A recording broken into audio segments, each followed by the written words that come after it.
want to get in the way of that. I know, I'm trying to get my haircut before Christmas. I got a pair of scissors in the car. Do you? Yeah, I could fix you right up. Kelly, are we? We're ready whenever you are. Okay, we're ready on the recording.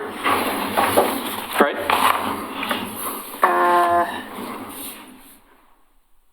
There's a delay. Yes. Okay. I'll call to order the Monday, December 16th, 2019 meeting of the Oregon City Planning Commission. First item on the agenda is public comment on items not on our agenda this evening. We have 2 public hearings on the agenda. Is anyone wishing to comment on any other items other than those 2? Okay. Seeing none, we'll move right into item 3A, planning file GLUA 19-00017, general land use application, site plan design review, parking adjustment for the Milner Veterinary Clinic. Ms. Vasilyeva, I'm sorry. I murder it every time. I apologize. Okay, thank you. Oh, and our public hearing is a continuation? It is. The public record is still open? It is. You can either do the disclosures now for both hearings, or you can hold off and do the disclosures for the second hearing. But for this hearing, if you are not going to do the disclosures for both of them, in this hearing, I want you to ask whether or not anybody's had any ex parte contacts since the last hearing, which was November. Or a site visit. Okay. Does that make sense? Yeah, let's do them separately. So, any ex parte contacts or site visit? Commissioner Gao? No ex parte contacts, and I did drive by the area several times around the neighborhood and around the front and up and down Malala. We're talking about the veterinary clinic? Yes. Okay. All right. I drove all around the area several times. Okay. All right. Commissioner Johnson? No site visits, no ex parte contact. Okay. Commissioner Schlagenhofer? No and no. Oh, no. Commissioner No ex parte, but I did drive the area. Okay, and the same for me, no ex parte contacts, and I did visit the site a couple of times. Does anyone in the audience wish to question any of the commissioners on the statements they've made? Okay, now we're ready. Thank you. So this is the site plan and design review and planning commission parking adjustment for the Milner Veterinary Clinic. I'm gonna breeze through this since it was already before you, but let me know if you have any questions. Oh, this clicker is not working. There's another clicker somewhere, but you can use arrows. Thank you. Okay. So this, the Milner Veterinary Clinic is located on the corner of Malala Avenue and Warner Street. It is developed with the veterinary clinic as well as a self-serve dog wash in a 21-stall parking lot. The applicant is proposing a new parking lot located across the street, which will include 18 stalls and associated landscaping. In total, that would result in 39 parking stalls for the veterinary clinic, and it is before you tonight because that is more than the maximum allowed by our code, so a planning commission parking adjustment is required. Maximum parking requirements in our code are based on the uses and square footage of each use. So for the clinic use as well as the self-serve dog wash, a maximum of 15 parking stalls would be allowed. If you will recall, the last time that this was before you, staff had findings that the first 2 planning commission parking adjustment criteria were not met.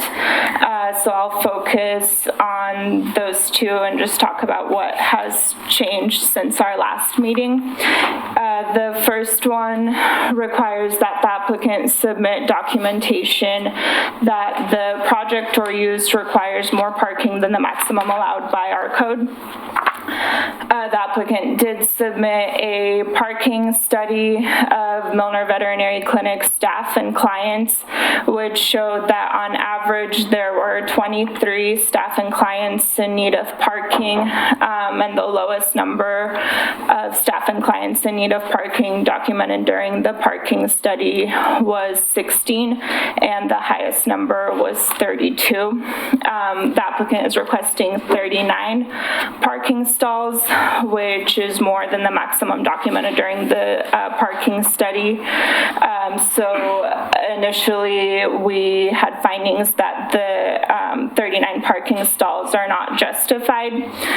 At the November 18th Planning Commission hearing, the applicant provided testimony regarding the growth of the business and clinic staff, and identifying that the clinic is fully booked each day, and that they anticipate hiring an additional veterinarian and 2 veterinary technicians to support the growth of the clinic, which in turn will generate more clients. And the applicant also identified that the study that was submitted was not conducted during the clinic's busiest time, which is when the weather warms up and pets are out and about more and more prone to injury or exposure to fleas and ticks. So given the applicant's testimony at the last hearing, the Planning Commission found that the 39 parking stalls that are proposed are justified. So criterion number 1 has been met. The second criteria that we had found had not been met at the last hearing was number 2, which requires that the applicant submit an on-street parking availability analysis, which shows that there's a consistent shortage of on-street parking and demonstrates that their additional parking need can't be met with those available on-street parking spaces, and therefore more off-street parking is required. And our code allows you to consider on-street parking within 600 feet of the subject site.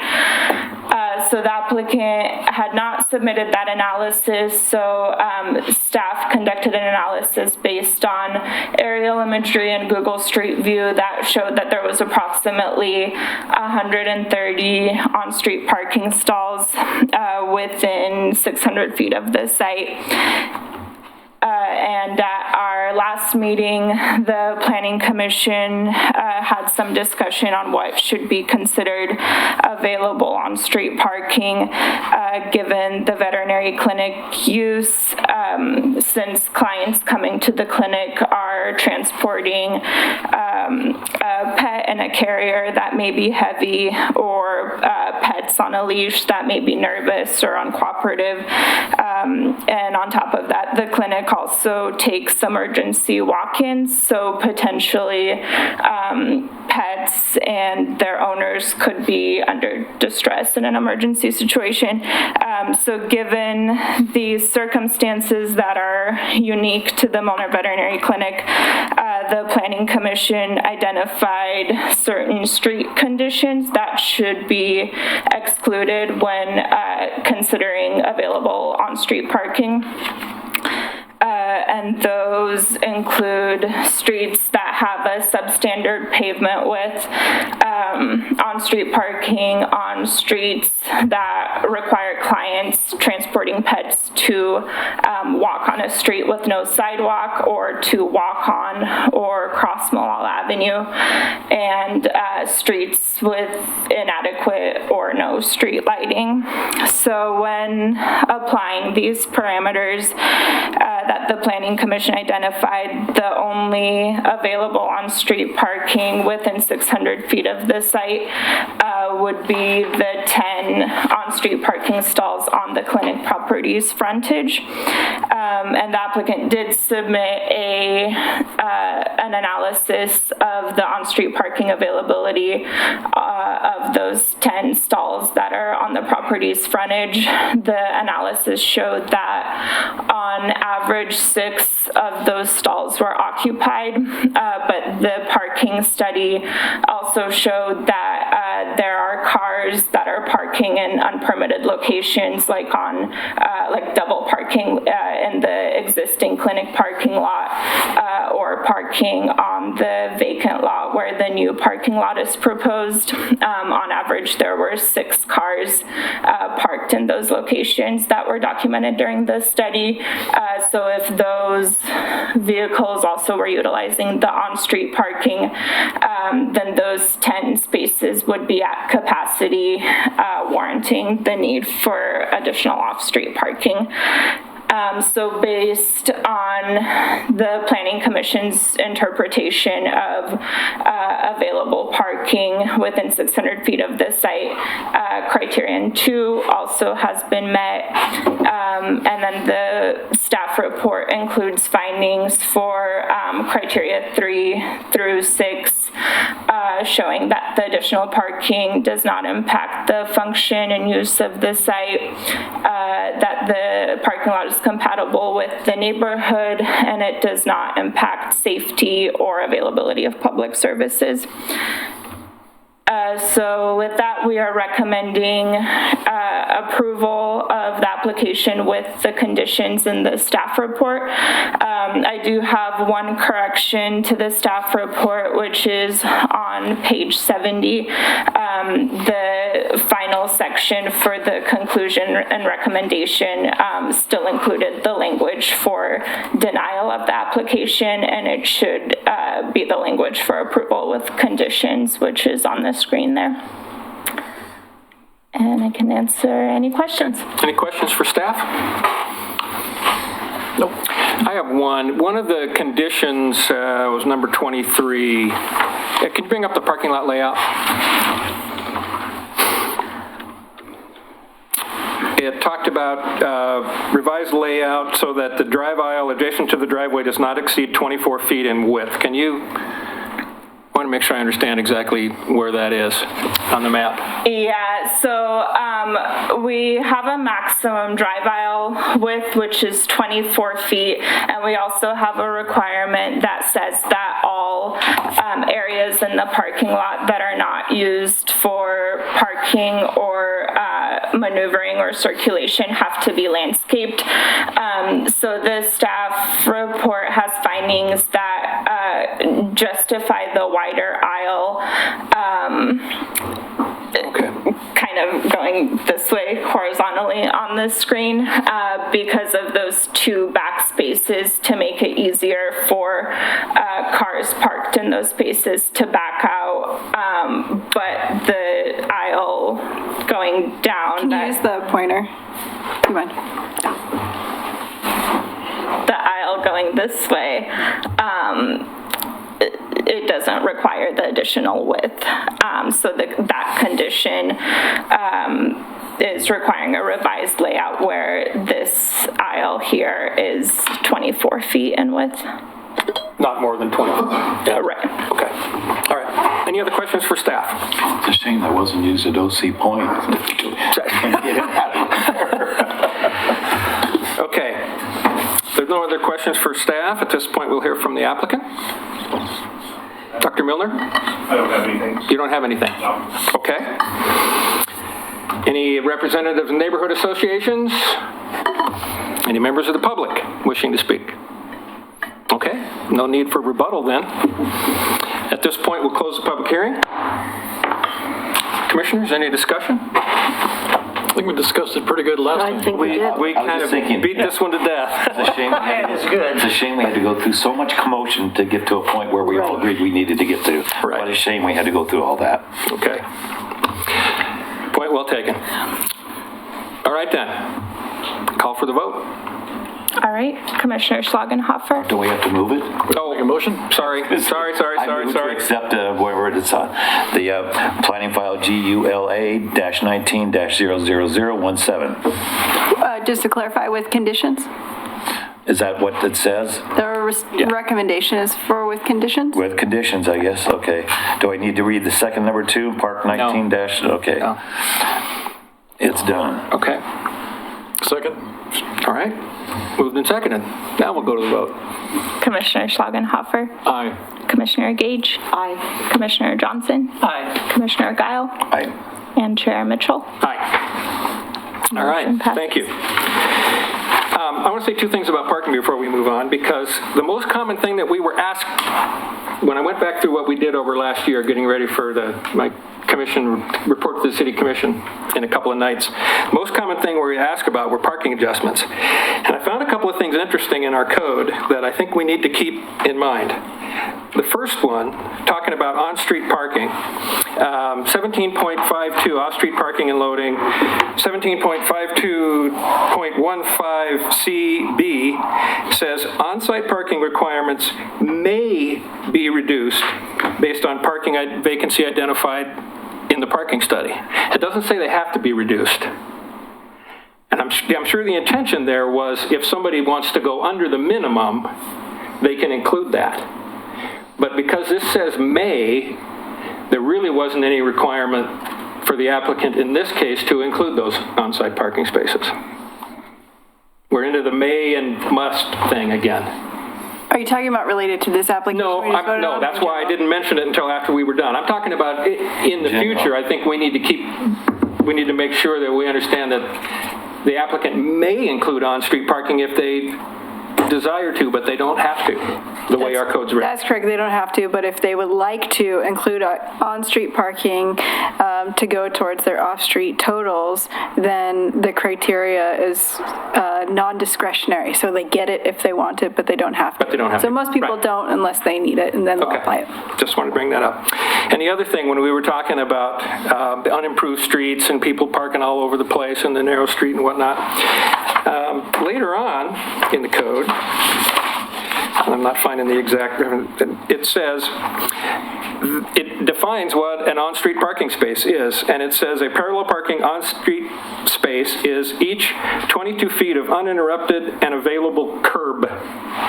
It doesn't say street frontage, doesn't say, open space, it's curb. So when, like you said, your map tonight is more accurate because on the other one, we were including a lot of spaces that didn't have curb, and those really aren't on-site parking spaces. Yeah, I think that standard is referring to the length of the stall, but parking in a location on the street where there is no curb is still legal parking. So we have included that. Well, according to the definition of our code, that wouldn't be a parking space. Yeah. I Okay. agree. Anyway, Good observation. just wanted to bring it up. Not talk about this particular application. No, I'm not. I didn't, that's why I brought it up after we had voted. Not talking about this one, I'm talking about in the future. Thank you, Mike. Good observation. Okay, enough about parking until later on. I'm sure we're going to talk about parking some more. Thank you, guys. Thank you. Okay, we are on to the next item, which is 3B GLUA-19-00025, General Land Use Application, Conditional Use, Master Plan, Detailed Development Plan for New Gardner Middle School Building and Facilities at 180 Ethel Street. And I apologize, I have to read this script, and I don't have my glasses. Okay, we have a public hearing on land use application scheduled tonight. Our role is to conduct the public hearing and to make decisions about the matter before us. In making those decisions, we must apply the applicable codes and laws and cannot vary from or change those laws or codes. Members of the Planning Commission are to be unbiased. Before the start of the hearing, I will ask the commissioners whether they have any potential conflicts, such as family, financial, or business relationships with any of the applicants or with regard to the land in question. I will also ask whether any of the commissioners have discussed the application in question with any of the parties or have independent knowledge of relevant facts, such as a visit to the site in question. Any member of the audience may question any commissioner about their disclosures. A staff report has been prepared for each application and has been made available to the public 7 days before the first public hearing. The staff report identifies the approval criteria that apply to each applicant's proposal. Staff has analyzed the criteria which are contained in the staff report. The quasi-judicial hearing procedure that the commission will follow is set out in state law and the Oregon City Municipal Code. Hearing procedure steps are shown in the chart over there on the wall. Anyone wishing to speak should fill out a speaker's card and give it to the planning staff before the hearing. Speakers will proceed in the order in which their card is received. You should fill out your address on the card so the city can notify you of its final decision. For the public record, please begin all testimony stating your name and city of residence. Testimony and evidence should be directed toward the applicable approval criteria. If you believe other criteria apply in addition to those addressed in the staff report, identify and discuss those criteria and explain how and why you believe they apply to the application under consideration. Any person may submit written material while the public record is open on each application. Any written materials received by the city staff during the time period in which the record is open will be placed in the record. Written materials submitted during the public hearing must be presented to the city staff in order to become part of the record. If a person intends for PowerPoint presentations, oversized poster boards, reports, pictures, or other exhibits used in their oral testimony to be placed in the record, copies must be submitted to the city staff while the record is open. If they're not given to staff, they will not be included in the record. Any person wishing a continuance to present additional evidence and testimony or to keep the record open to respond to new evidence must make that request before the public testimony portion of the hearing is closed. If the Planning Commission makes a decision with which you disagree, any issue that you may wish to appeal must have been raised on the record for the consideration of the City Commission or LUBA or both. Without raising the issue on the record with sufficient detail and accompanied by statements or evidence that the city and all parties can respond to, the issue will not be deemed appealable to the City Commission or the State Land Use Board of Appeals. In addition, the failure of an applicant to raise constitutional or other issues relating to proposed conditions of approval with sufficient detail to allow the local government or its designee to respond to the issue precludes an action for damages in circuit court. So now we will open the public record for file GLUA-19-00025. And starting with Commissioner Guile, any ex parte conflict, contact, conflict of interest, or site visit? Nope, nope, nope. No, no, and no. Okay. No, Commissioner Johnson? no. No, no, okay. So no ex parte contact, no conflict of interest, and I visited the site. Commissioner Gage? No, and I've driven by many times. Okay. No conflict of interest for me, no ex parte contacts, and I did make 2 site visits. Does anyone in the audience wish to question any of the commissioners on what they've stated? Okay. Seeing none, we'll go on with the staff report. Ms. Reed? Thank you. Thank you. Sorry, we're in the middle of the presentation. All right, there we go. Okay, thank you, Chair Mitchell. My name is Kelly Reed, a planner with Oregon City. This application is a conditional use application, master plan, and detailed development plan for replacement of Gardner Middle School. Is your microphone on? I'll talk louder. Okay. Closer. Okay, so Gardner Middle School is a school within the Oregon City School District system that serves grades 6 through 8. It's in the Rivercrest Neighborhood Association area, and the site is approximately 19 acres. And I'm going to do my best to keep this presentation short. This is a pretty complex application. The staff report was about 100 pages long. I'm going to give you a high-level summary as best I can, and then if you have any questions, want me to get into more detail about anything, then we can certainly do that. So the subject site is in the R6 single-family zone, and it's surrounded by other residential zones, R6, R2, which is our high-density residential zone and some mixed-use zoning down here along Warner Milne, which is the PGE the PGE site.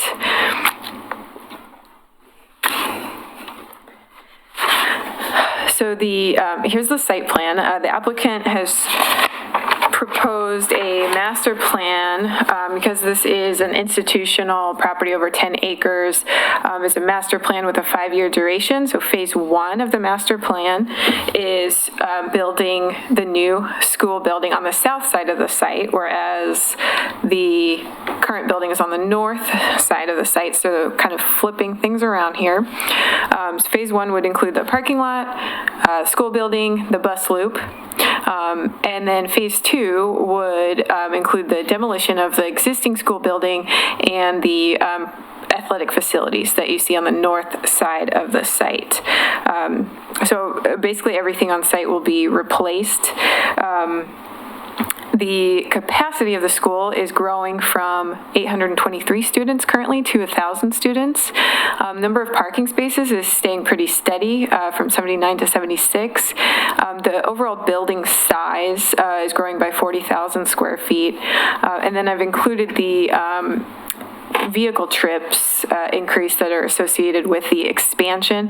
Now, the applicant does note that the expansion to 1,000 students isn't going to happen immediately once this building is constructed. It's going to occur over time, so we won't see necessarily all these new trips right away.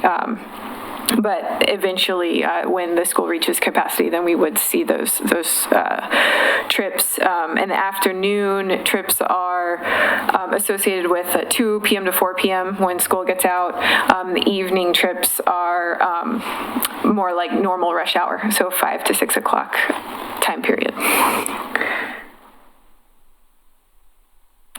So there's a zoom in of phase 1. You can see the access to the site is being moved from Hood Street to Williams Street. So traffic will come in off of Williams down here in the corner.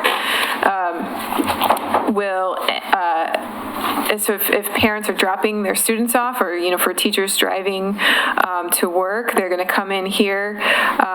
The drop-off loop comes around the front of the school entrance and then goes through the parking lot. And then this area here will be gated with the staff parking lot, a fire truck turnaround, and a smaller bus drop-off area that will be used for just specialized buses. The Williams Street shown here extension, I'm going to show you a slide later. It's actually been revised a little bit, so it'll look a little bit different. It goes a little bit farther into the site now, but we can talk about that later. So phase 2, so the bus loop here comes off of Hood Street. That is actually part of phase 1. And then phase 2 is everything north of that bus loop. We've got a small parking lot from Ethel Street to serve the athletic area of the site. And then you can see kind of some walkways along the edge and then some stormwater facilities and other outdoor learning environments. So here are the building elevations. This is the south-facing building elevation, and then this is east. So this is going to be the main front entry of the, that's the back. The front is right here. So big covered canopy entryway with kind of full glass windows. This is a gymnasium area with no windows, and this is the north elevation. And then this is actually the back. So in this courtyard area is big outdoor space that you'll see on the site plan. And then this is the south-facing facade. So we'll talk about William Street more, but if that gets extended further, then that facade will this front end of that facade might be, kind of facing a street along Williams. But right now, Williams Street is only being extended about as far as the parking lot goes. And so that part of the building is only going to face the parking lot on the south side. So this is a kind of an untraditional site because we don't have any street frontage. We have 3 dead-end streets and then 1 small street extension on the south side. So that you might have noticed in the staff report that kind of made some of the criteria a little bit tricky to meet as far as the entryway and the street-facing facade criteria.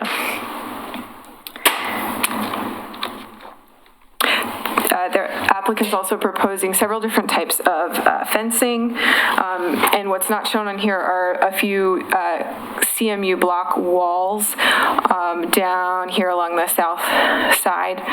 So there are some adjustments and some additional findings in the staff report related to those CMU block walls. And here are examples of the different fence types that are proposed.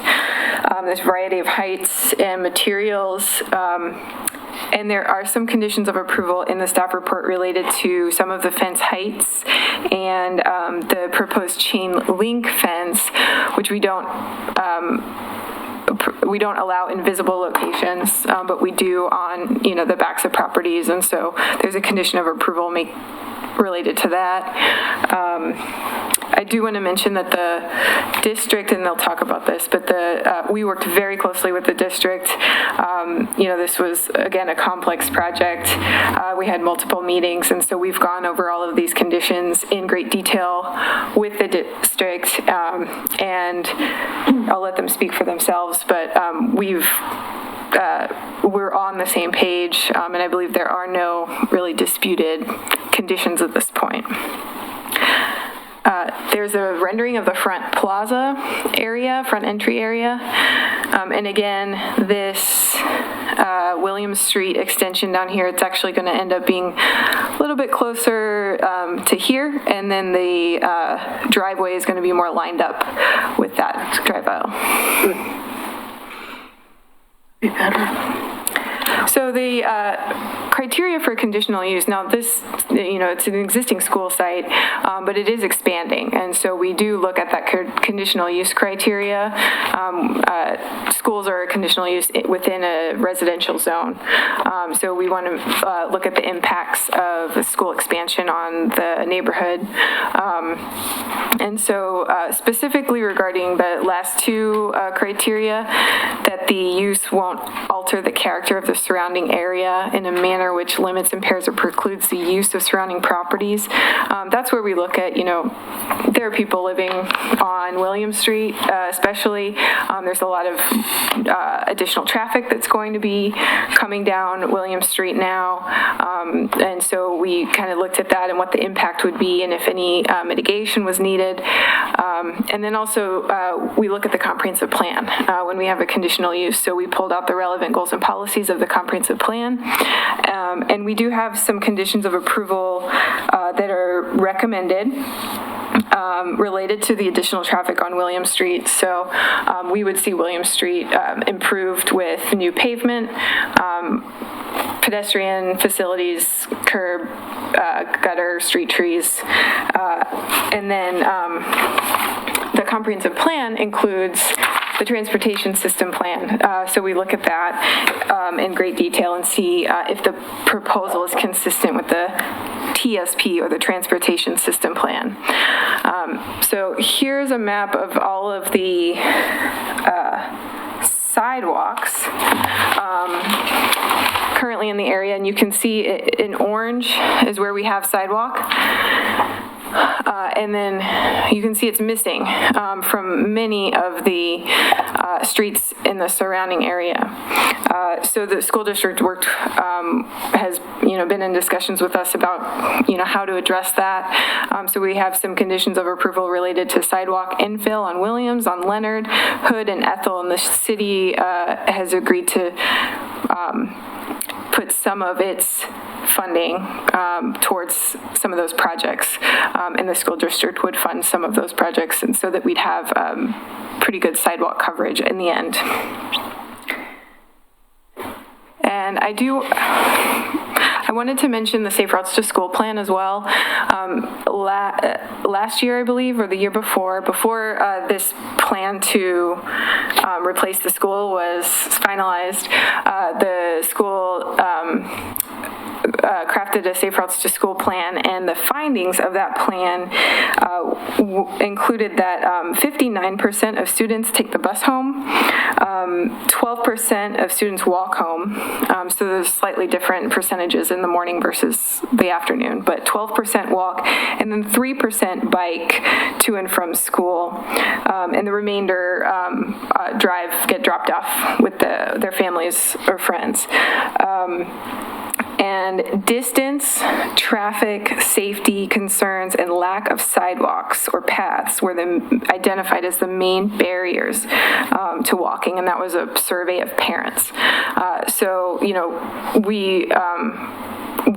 we do have evidence that addition of sidewalks and safety measures in the area would help those families that do want to have their kids walk to school.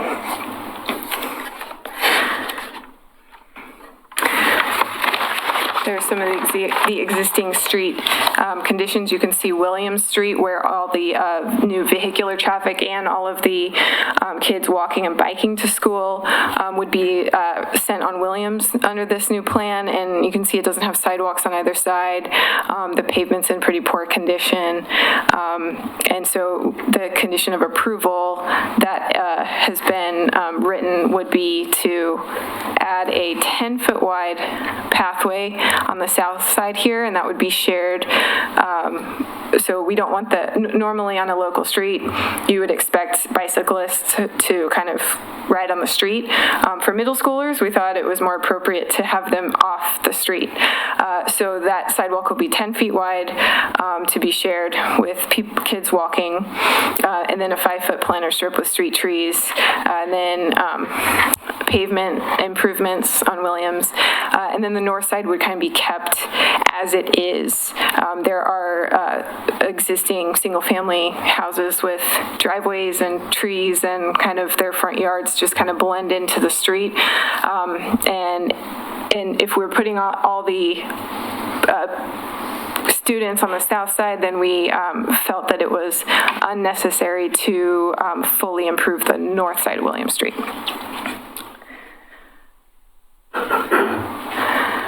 So there were TSP projects as well that helped inform a lot of these decisions. One is a shared use path going through the middle of the site. We'll talk a little bit more about that, but the district proposed that to actually go up to Ethel and then go around the perimeter of the site on the north end instead of cutting through the middle of that. So that is the current plan that the city recommends approving. There's Leonard Street sidewalks, Hood and Ethel Street sidewalks, which are identified in the transportation system plan, and then a crossing with a rapid flashing beacon, which is the device that's outside of the library on 7th Street. So it's pedestrian activated beacon. When the TSP was approved, most of the student pedestrian traffic was crossing at that location. Now that Williams will be the main entrance, we think that most of the people would be crossing at Williams, and so we've written a condition to move that project down to Lynn Avenue and Williams Street, and have the school district contribute half of the estimated cost of that rapid flashing beacon, with the city contributing the other half. One more plan that we looked at was the Leland Myers Corridor Plan. This was adopted in 2014, and this also identified a lot of safety improvements and pedestrian walking and biking improvements in the area. So this helped to inform the conditions of approval as well. And last part of the TSP that we looked at was our multimodal connectivity plan, which identifies future street extensions, not necessarily all future street extensions, but the ones that we could identify at this point and wanted to call out. Now, we have block length requirements, and so any site, larger site has to meet those block length requirements. So this doesn't, again, include every potential street extension, but I'll zoom in for you. So here's the existing school site. You can see Williams Street is identified as a street extension, and then we have the pathway extension shown here, and another shared path as well. So the district proposing to extend Williams Street is consistent with this plan. So here's the revised, updated Williams Street plan showing the 10-foot path, the planter strip, and kind of bringing that extension out a little bit farther so that it lines up with the drive aisle in the parking lot. And this south side improvement would be taken all the way to Lynn Avenue along the south side of Williams. Now, we talked about that shared use path cutting through the middle of the site that the TSP called for. That's shown in red here. So it's wrapping around the site from Ethel Street along the north edge, and then connecting to the little pathway that goes to Laurel Lane, the little pathway here that goes to a cul-de-sac, I believe it's Haley Court, and then this one goes to Rylance Lane. So we've got a lot of little connections that students use to walk to the site from the end of the cul-de-sac. And so this pathway would connect all of those. For security purposes, the district actually we talked to the Parks and Recreation Advisory Committee about this because it'll be part of our shared use path trail system. And I think everyone tended to kind of coalesce around the idea that for security purposes, this pathway would be closed, should be closed during school hours. So it would be a public pathway, but not while school is in operation. And there would be gates, or the school is proposing to put gates at these locations, so they would be unlocked so that students could use them to get to school. But then once school starts, those gates would be locked. So there would be one here, here, and here, and then here at Ethel as well, so that people couldn't come in through Ethel during the daytime on school days. And so this would be 8 feet wide with lighting, and all of that was discussed at the Parks and Recreation Advisory Committee earlier this month. And that the minutes from that, or the video from that meeting, is in the record. The PRAC did not make a formal recommendation to you, but they wanted to kind of refer you to the meeting that they held, and kind of rely on staff to share the conclusion that they came to. All right. I don't mean for you to read all of this, but there are 11 adjustments to standards that have been requested by the applicant. When an applicant has a master plan, these are meant for larger uses and mostly institutional uses, and sometimes it makes sense to adjust some of our development and design standards to fit that particular site or campus. And so there are 11 adjustments that have been requested, and we've got detailed findings in the staff report about each of those. I'm happy to answer questions about them. The criteria for approving adjustments are that whatever is proposed as an alternative from the applicant equally or better meets the purpose of the regulation, that any impacts that result from the adjustment are mitigated, and that it remains consistent with our comprehensive plan.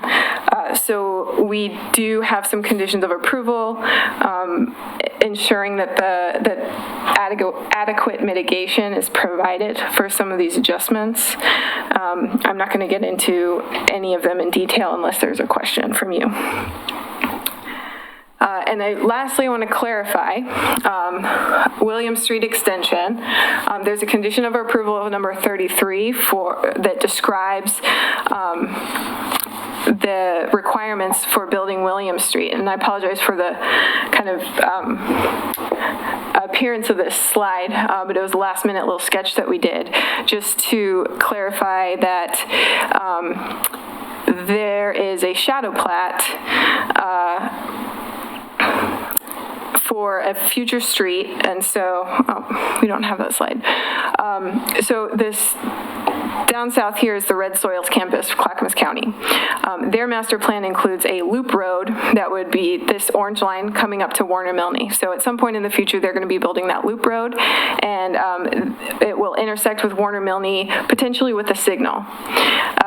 This vacant land right here, which currently belongs to the church, but could be developed in the future, could potentially include an extension of that street up to Williams. And so we have a condition of approval that the school district construct Williams Street to where they have proposed to construct it, and then dedicate whatever additional right-of-way is necessary for Williams Street to, in the future, meet up with this north-south street. Now, we're not totally certain that this north-south street would ever happen because it is dependent on development of that vacant property. But if it does, then we would have that right-of-way from the school district in order to connect that. I just want to clarify that what this connection, this gap area here, that the applicant is not required to build that or pay a fee in lieu of that, just to dedicate the right-of-way for that portion. So that's what that condition of approval 33 means.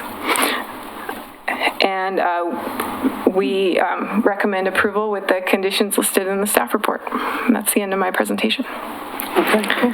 Any questions for staff at this point? Can you go back to the screen that showed all those? All the adjustments? Yeah. So I was just looking at one, the height, because we've just been discussing downtown heights. What's the current building height of the school at this point? Of the existing school? I believe it's less than 35 feet, And so but I don't know exactly. So I see 38.5 and I see 44. Has the neighborhood discussed anything having to do with heights or restrictions of views or anything? So we didn't receive any public comments about that? We noticed the application. A lot to read, as you even said to us. Right. So most of the building is 35 feet, less than 35 feet tall. Just the gymnasium portion and then some of the mechanical equipment on the roof brings that height up in some places. So most of the building will still meet the height requirement. And our findings for this adjustment were that no mitigation is needed because the building is set so far back from the property lines,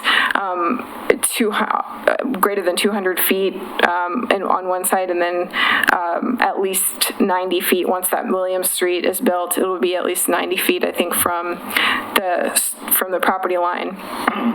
So that distance, it makes it such that there won't be any impacts to views or anything on any neighboring properties. The other thing, there was several slides back, but you showed where some of the trees are going to have to be removed up on, I'm not sure if it was Williams or where. Several slides back. So originally the pathway was proposed along the edge of the site here, and so that was going to require removal of some of these trees.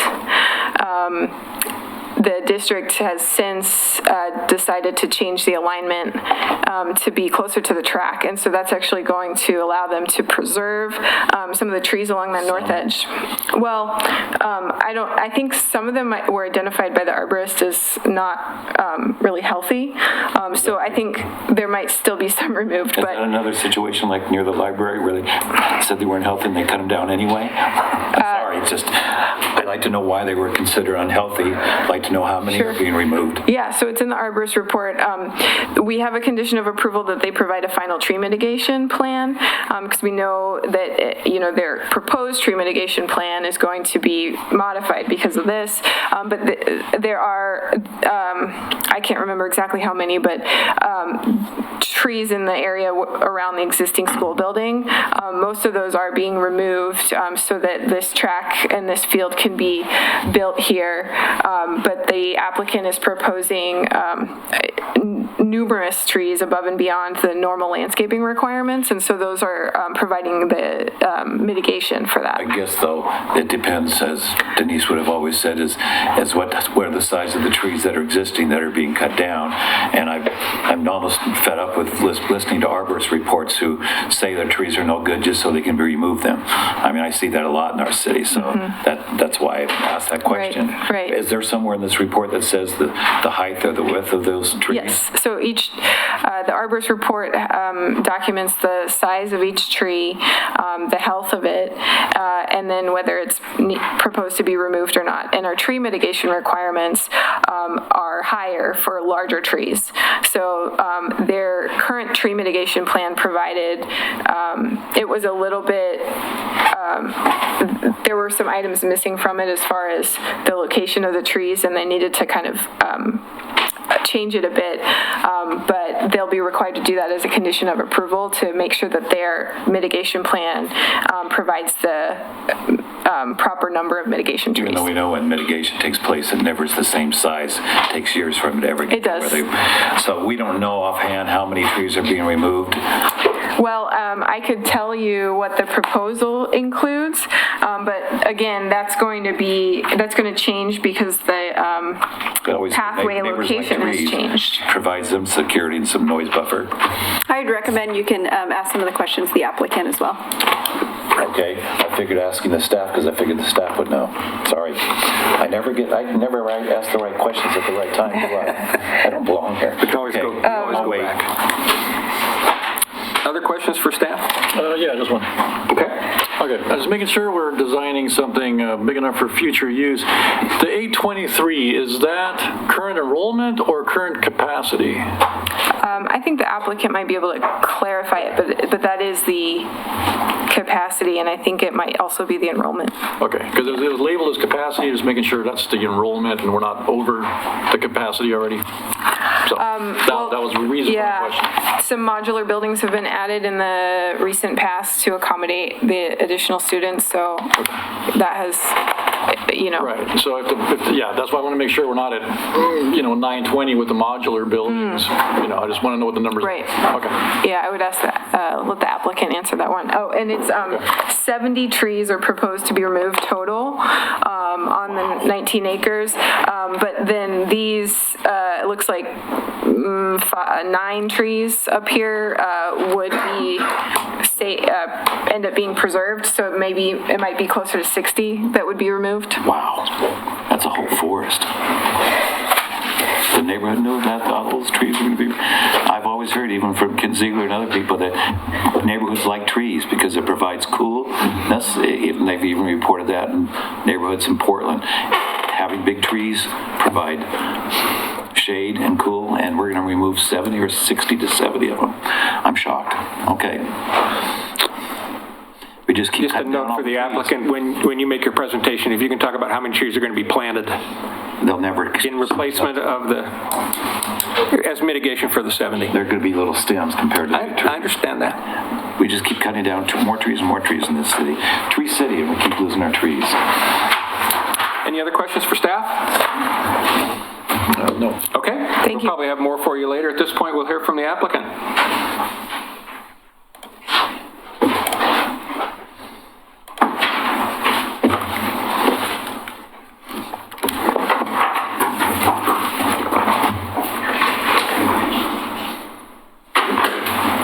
If you could give us your name and city of residence and also tell us how you're related to the project. Okay. Good evening. My name is Wes Rogers. I'm the bond program manager for the school district. I live at 906 Summit Street here in Oregon City and work for the school district. I'm Dave Johnson. I'm an architect with Brick Architecture. We're the architect on the project, and I'm a resident of Portland. Okay. Thank you. Well, good evening, Chair Mitchell. And members of the Planning Commission. I've already introduced myself, and it's our pleasure to be here tonight to tell you about our project of replacing Gardner Middle School. David has introduced himself. He's with he's associate principal and architect with Brick Architecture in Portland, and we're so pleased to have them. They're a very experienced and recognized design firm for K-12 education, and as Brick's name reflects, their emphasis is on building relationships and inspiring communities in K-12 education. The replacement of Gardner Middle School is one of two of our keystone projects for our bond measure that was recently approved last year. And the district's goal is to reimagine middle school learning in Oregon City School District by not only creating safe and secure learning environments, but also new educational experiences that inspire and challenge our middle school students. The other keystone project is the major renovation of our other middle school, Ogden Middle School, that is located in unincorporated Clackamas County. Other bond projects include safety and security upgrades at all of our district schools, acquisition of land for a future middle school, career and technical education, or CTE planning and investment district-wide, and finally additional capital upgrades throughout the district. And for more information, if you're curious, and for those who might be listening or viewing this video, you can go to www.ocschoolbond.org and see up-to-date and current information about our projects. Some interesting information about this site. Sometimes we overlook the history of it, but I think it's always good to be remember our foundation in history. So the first Oregon City Junior High moved into an old high school building in 1936 and had a capacity of about 300. And by 1954, the building was overloaded with nearly 600 students. And in March 1954, a $1,170,000 bond was approved to build a 28 classroom school and named Thora B. Gardner Junior High School. And for those of you who might know about Oregon City history, Thora B. Gardner was an Oregon City resident, civic leader, active in many community service organizations. Born in Iceland, came to the United States in 1901, married Frederick W. Gardner, and moved to Oregon City. Here. In 1912, she was a member of the Oregon City School Board for 20 years and was board chairman at the time of her death on November 13th, 1953. And that's a tremendous legacy of community service to the Oregon City community and Oregon City School District. Tonight we have our land use attorney Mike Robinson in attendance, as well as our consultant team, and to address any questions that may arise, including the tree question. So we're glad to have them here. And our team has worked diligently to design what we feel is an exemplary middle school facility that the community will be proud of and will be excited about for many years to come. We also just want to thank you for the opportunity to be here tonight and talk about our programs and our school. And now I'm going to turn it over to David so he can present more precise information about the project. Perfect. Thank you very much, Wes. Wanted to offer a little bit of context, and thank you very much for the very complete staff report. I'll try not to go over that same information again, but wanted to offer context in the form of the 2018 school bond, and that represented a once-in-a-lifetime opportunity for the district and the community to rethink and reimagine education at the middle level in your community in Oregon City. And the district has been unwavering in their commitment to making the most of that opportunity, initiating a broadly based and extensive process to engage diverse voices, including students and community members. Those students particular, worked very hard to make their voice heard and to also make the most of that opportunity. They interviewed and engaged their peers in the process, and together they developed the theme that you're seeing there of really wanting their new school to promote, encourage, and support healthy lifestyles. That theme and their work have been instrumental in developing a design that we believe will support the following really important critical outcomes. One, promote development of healthy, lifelong choices and habits, support student choice in the development of positive decision-making skills, counter the dramatic drop in student engagement that often occurs during the middle years, support students' mental and emotional health, facilitate positive relationships between students and adults, and more than anything, create a place where students really want to be. So I think you'll see on the next slide a rendered version of the plan that staff presented, and we're really pleased to represent the work of those voices of our design committee, and proud to share what we really think is a student-focused design that creates healthy and safe indoor and outdoor places for students to learn, socialize, and play. Quickly, I think staff already went over the existing school is indicated at the top in the dotted line. The phasing line here. New school is cited in order to allow continued kind of safe operation of the school during construction, keeping students safe, and also to take advantage to views to the right, sort of Brigadoon-like views of Mount Hood to the right across the existing cemetery. So, as Kelly presented, rethinking site circulation. Hood Street will be dedicated to two-way bus traffic connecting to the bus loop that you're seeing here, and connecting to a new a new student bus entry on the north elevation. Primary access is off of the extended William Street, connecting to new parent drop-off, staff and visitor parking, and a new entrance plaza directly visible from that loop as well as from the William Street extension. To the south, you're seeing an alternate additional bus drop-off location for specialty buses, secured staff parking, service entry, and fire department access.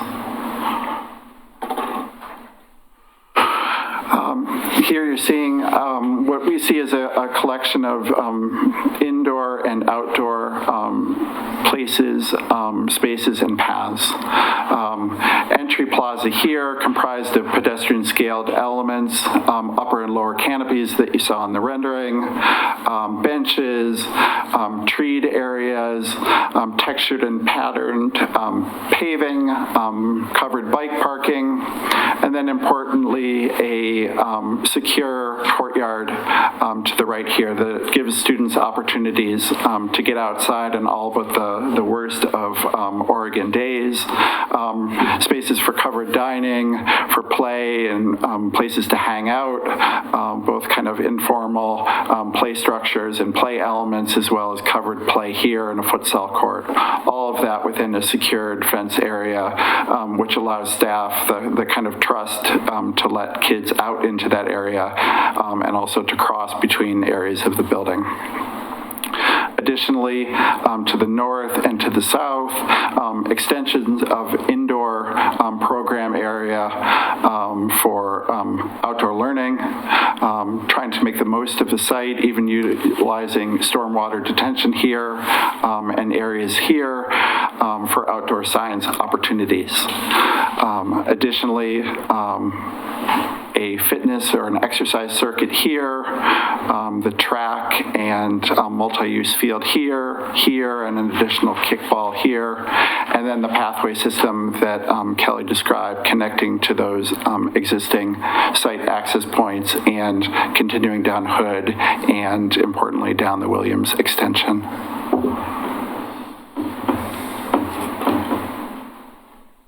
Great. Is this you? Okay. Continuing that on-site network, as described earlier in staff report, developing those safe routes to school along William, and then filling in the gaps and connecting to existing sidewalks along Leonard, out in a partnership with the city along Hood and Ethel. That's it. Yeah, that's it. Maybe just to go back for a second. Oops, switching between these, I apologize.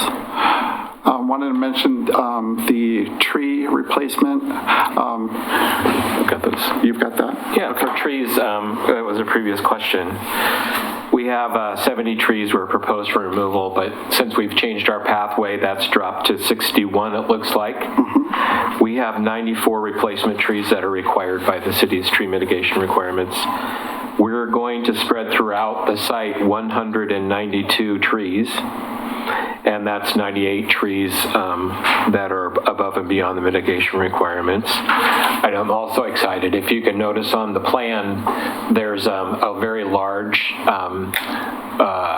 Oregon white oak right by Hood Street entrance, and we are preserving that historic tree. It's historic in our minds, and several community members as well as staff members have really asked us to try and save that tree, and we'll be able to do that and still meet our parking requirements and vehicular access, and we're really glad to do that.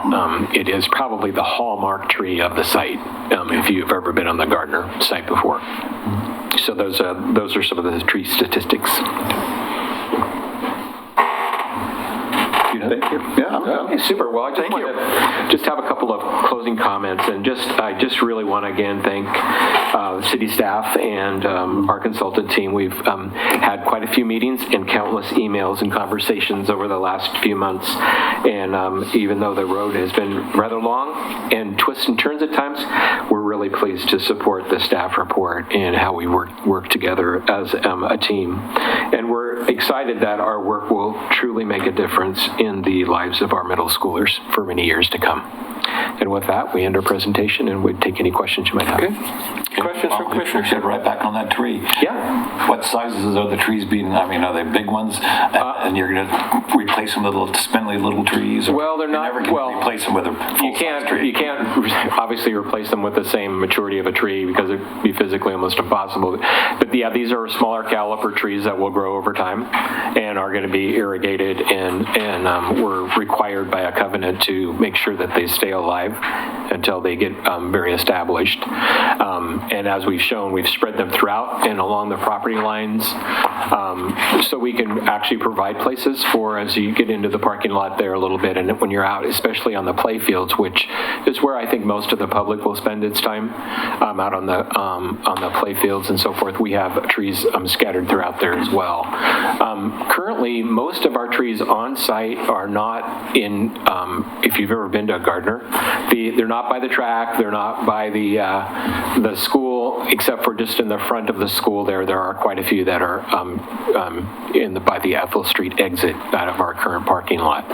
So this one I think provides a much more a breadth and spreading out of the trees. But yeah, it'll take a few years for them to get established and to grow. And you can kind of see, I think those are indications, those renderings of some of the canopies that'll be created. If they're not by the field or in anywhere that's interrupting, why do they have to come out? Well, they are going to have to come out because we have to reconstruct that whole base to put a track and a field in, and also to put that parking lot in at Ethel Street, which provides emergency vehicle access in case this is going to be used extensively by the community, and we have to have emergency vehicle access to the site as well as a couple of ADA parking spots. So that's why we're pretty much going to lose. We are trying to save as many trees as we can on the perimeter and change the path for that. And there's a couple of large fir trees by Ethel Street in the track, and I've saved that as well. And this is Andrew with 3J Consulting. He's got some other tree statistics here that he can share with you. Thank you, Wes. If you don't mind, I'll insert myself into the conversation. For the record, my name is Andrew Tull with 3J Consulting. Our address is 9600 Southwest Nimbus, Suite 100 in Beaverton. I've been the land use planner on this project. I have a master's degree in landscape architecture. I also worked for an arborist for 7 years before before coming to my current firm. And I'm happy to talk just a little bit about trees and why some of them definitely need to come out with this application. I'll just start with sort of a big picture overview. I don't know if you've got handy or at your fingertips LU 4.01, our landscape plan that shows tree removal. I can certainly hand this up to you and let you take a look at it. This has changed a little bit since our initial submission because we have changed the treatment of the pathway along the perimeter. So some of the trees that were now, or were originally shown for removal are now going to be retained. But I'll just hand this plan to you. You can circulate it amongst yourself. Yep. And what this, I'll get back to the mic. I understand.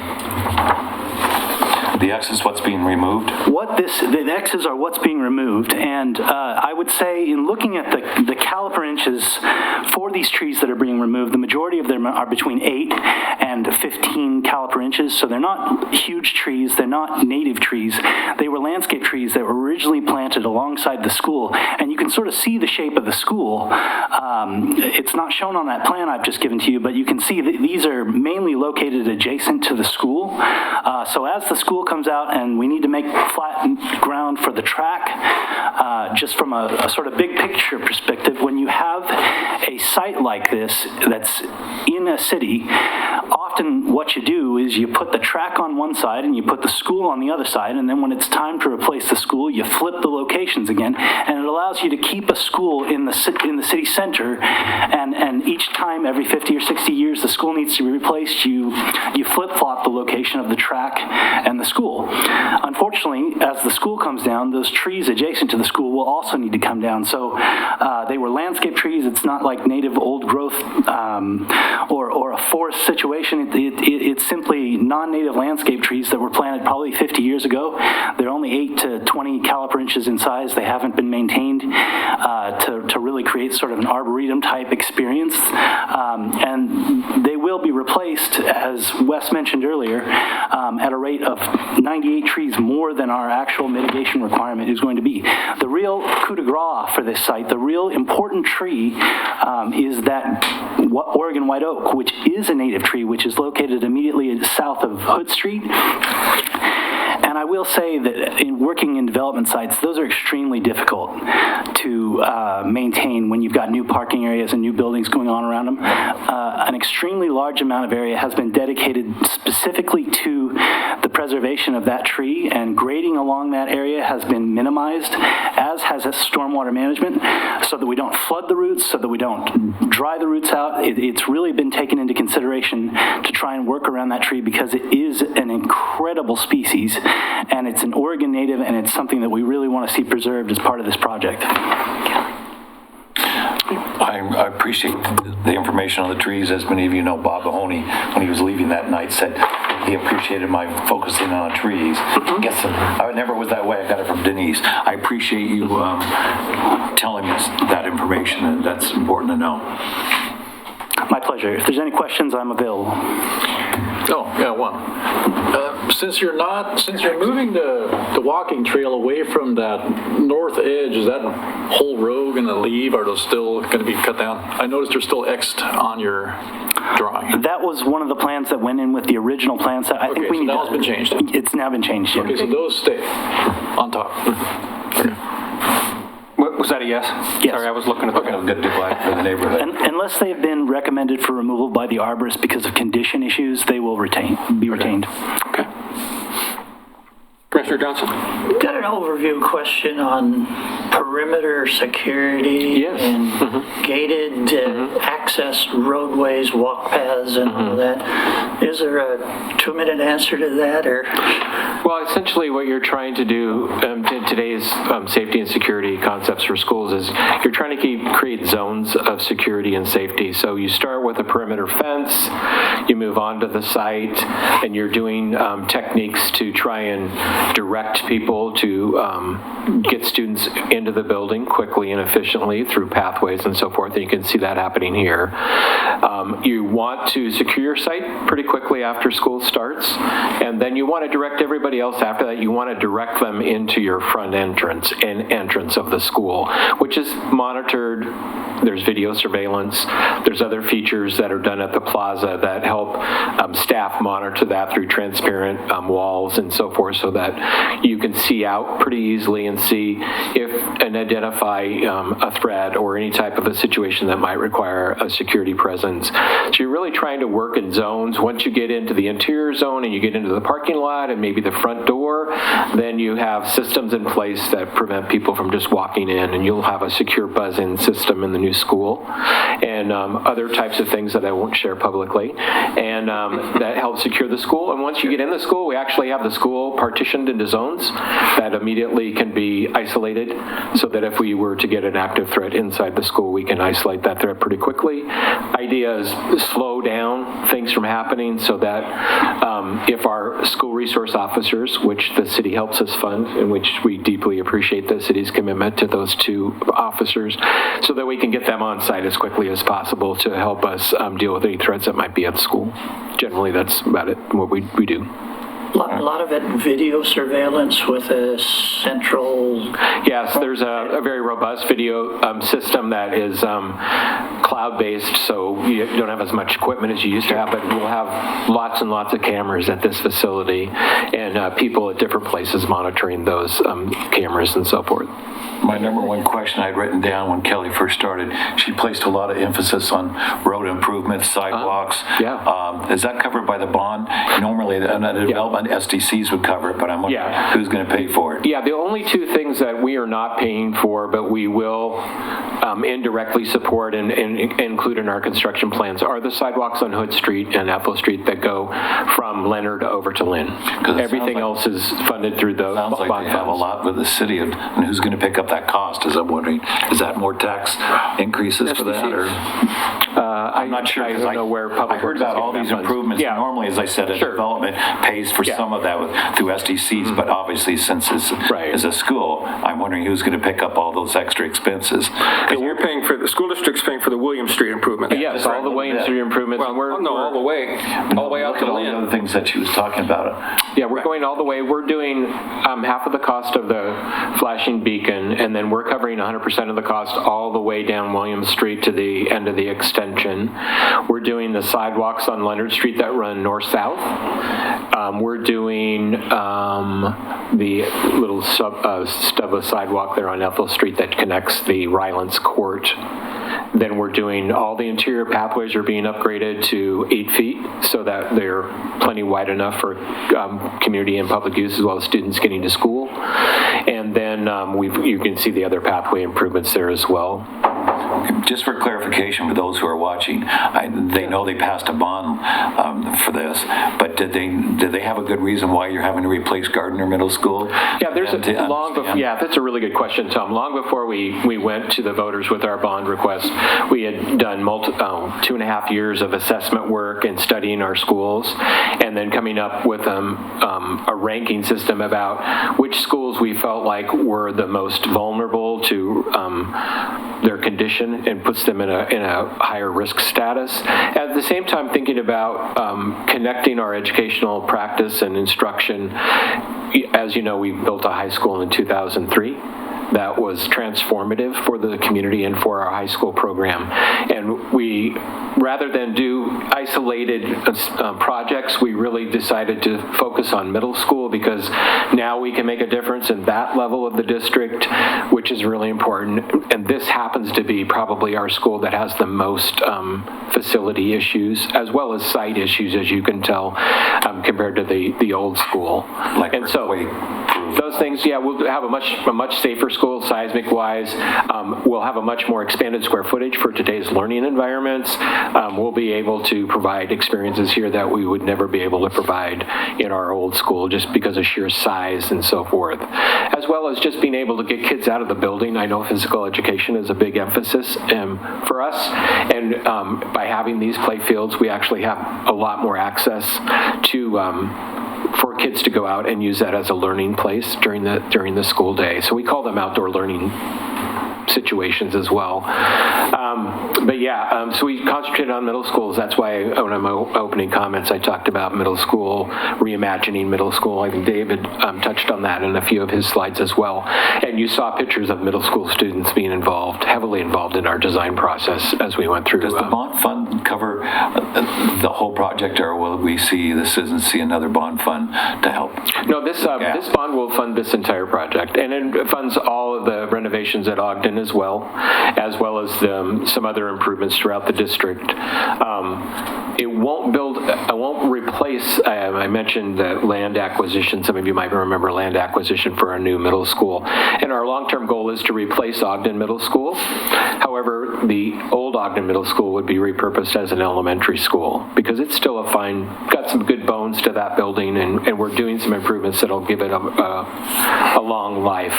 So, but soon, I don't know how soon, I probably won't be here, but I would probably say 8 to 10 years out or so, you're going to see a consideration about building another middle school to replace Ogden. I ask a lot of questions about this because I know that Park Place neighborhood, Park Place School was let go. It's now a charter school, but I kept thinking, and now I'm hearing that the Holcomb Middle School or Holcomb Grade School. I think we're wading away from our Okay, well, I'm just wondering about the cause of this. I'd like to go back to this slide of outcomes. No, I'm talking about schools in general in this. There was an outcome slide you had there. Outcomes. Yeah, this is So I'm trying to tie this into building a new school. What's that? I read these along with you. Okay. What does this have to do with building a whole new building? This is what I'm trying Sure, to yeah. So currently, by having a new building, we can really increase and improve the choices that students have, both in curriculum as well as experience of educationally, as well as giving them opportunities to develop some habits that are good choice making and so forth in the school. There'll be room for kids to, if you prefer a smaller environment, learning environment, and that's the kind of student you are, you'll have that option. If you want to have a learning environment that's traditional, there'll be some traditional type spaces in the school as well. So there's much more variety for students and their specific needs. That's around student choice. Positive decision-making skills, there'll be opportunities for kids to make choices in the school that they don't have currently, and so they get to learn how to make those decisions by virtue of the curriculum they pick, the environments they choose to be involved in, and where they go on campus. A common drop-off in middle school is student engagement. Kids just don't feel connected to their learning. I can tell you that these 4 students that you see on this slide are part of a class that actually one of their major projects for the year was to help us design the school. And they're pretty engaged with this learning process and having to make all the traditional kinds of curriculum experiences, but shaped around a common day problem, which in our case was, how do we replace Gardner School? So that's some of the student engagement things that we're going to do. Mental and emotional health, this is going to be a much brighter, more natural light, safer environment for kids to feel more relaxed in and feel like they're getting supports and so forth. Our counseling center will be much more expanded for that purpose as well. And then just facilitate positive relationships between students and adults. So students can see adults in the facility and have them much more visible, as well as working together on more project-based learning activities makes the teachers more of a guide and a coach, as well as an instructor. And so those are some of the things that I would respond to with that. Okay, thanks. Other questions right now? Couple things. Sure. Okay. As far as sporting event parking, I noticed that most of the parking lot is to the south now, and then the field is way to the north. And then there's only 6 spots up there by the field. Why such a small parking lot up there, and what's that even for? Yeah, so this, our hope, one, is, well, as I shared before, it's shaped like that because we have to have the ability for an emergency vehicle, like a regular fire apparatus, to be able to turn around in there. And it needs, and then an ambulance needs to have access out on the track in case we have an injury that requires that. Okay. And then we need some ADA parking. Otherwise, we would prefer that the community walk onto the site. and this become more of a neighborhood exercise place. You'll see that happening throughout our schools. We have a lot of neighborhood use of our school sites. By people who just walk through one of these pedestrian entrance points, or might come through the main entrance on Williams and then walk up to the track. We see a lot of the people doing that these days, as well as just, tossing the Frisbee or practicing football. We've got an extra play field here that we don't have now, which you could do some soccer drills and things like that on. So the idea being there is to move people just to use that part of the facility. And then it also cuts down on the intrusion of a lot of cars and so forth to those neighbors who happen to live on those property lines, because they're sensitive about that, and they're excited that they're not going to have a parking lot next to them. Those people who live between Ethel and Hood on Leonard and live on the property line, they're pretty excited about getting rid of that traffic from their standpoint. And we have less residences on between Hood and Williams. There's an apartment complex, and there's also we own one of the empty lots there as well. So that's some of the things that we looked at when we designed that parking up there. We want the community, if they need to park, we can open up the main parking lot. They can go park in there, and then it's just a short walk up to the field. So that would be where we would kind of point them to. Okay, so if there's not an event, is the parking lot open to the public for people that want to run in the field, or do they have to park in the neighborhood? Actually, while we're talking about that, we would definitely close the bus drop-off, because that's got some specific features to it, as well as could be an attractive place to do some things you wouldn't want to be done on a straightaway. Drift roundabout. But our main parking lot, we could easily open that up. It's not going, and initially, we're still discussing about how much, it would be open, obviously, for pedestrian traffic, there's no doubt about that, and for people to get on site. But as far as parking, if there wasn't a special event, we probably wouldn't open it, to be honest with you. Okay. All right, and then the other question had nothing to do with parking. I asked earlier about capacity. I know that they added modular classrooms over the years to increase the capacity of the classrooms. Yeah. But what was Gardner originally designed to hold? What was around 600 students. 600. So the cafeteria. And that was only grades 7 and 8. Yeah. So the cafeteria, the library, those were those are very much substandard to the current enrollment and capacity. It's one of the reasons why in our matrix of deciding, that's one of the reasons middle schools also got some attention. If you remember, I think 4 or 5 years ago, we closed a few schools. One of those turned into the public safety building. And we moved 6th graders up to the middle school level because instructionally that's what was happening with a lot of curriculum and experiences. 6th graders were a little disengaged from an elementary school because of their maturity and size and so forth. And so we moved them up, and that's when we added the big modular building at Gardner. There's actually a building with 8 classrooms. It's not big enough for all those students, but that's when we did that and expanded the capacity for instructional spaces, but we did not add any capacity for the cafeteria, the library, or the gyms, and that's where we really are finding a crunch as well. Right. So what is the current enrollment? It's right around 840. Oh, geez. Yeah, so 823 when we applied. It's grown a little bit this year because of just people moving into the community. Our maximum capacity is higher than that, but what we call our recommended or preferred capacity is right around 850. When do you expect that the capacity at Gardner is going to hit 1,000? Yeah, good question. We annually, just like the city, we use the same demographer as the city who does an annual evaluation of our current enrollment, and then forecasting enrollment trends based upon what's happening in the city and what's happening with development. The birth rate is a big driver of our enrollment. And so then he projects out and updates our projections every year. So currently we're at about year 8 to 10 when we would get close to 1,000 students. Okay. Based upon today's assumptions, and there is some probability that they'll happen, and there's a little bit of probability they won't.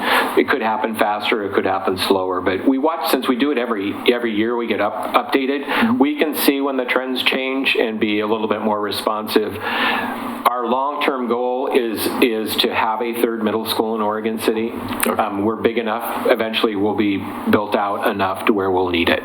But currently, between Ogden and Gardner, we shouldn't hit a total total capacity between the two schools for at least 7 to 8 years or so, at least, minimum. Okay. All right, thank you. Commissioner Gage, anything at this point? No. Okay, well, I've got a couple of real general things, and then what I'd like to do is hear from the other folks on our chart over there, and then we'll get you back up for rebuttal time. And I do have a couple of things I want to get into with more depth, but I think I'd rather hear all the public comment first before we do that. But I do have a couple of things while this slide is up.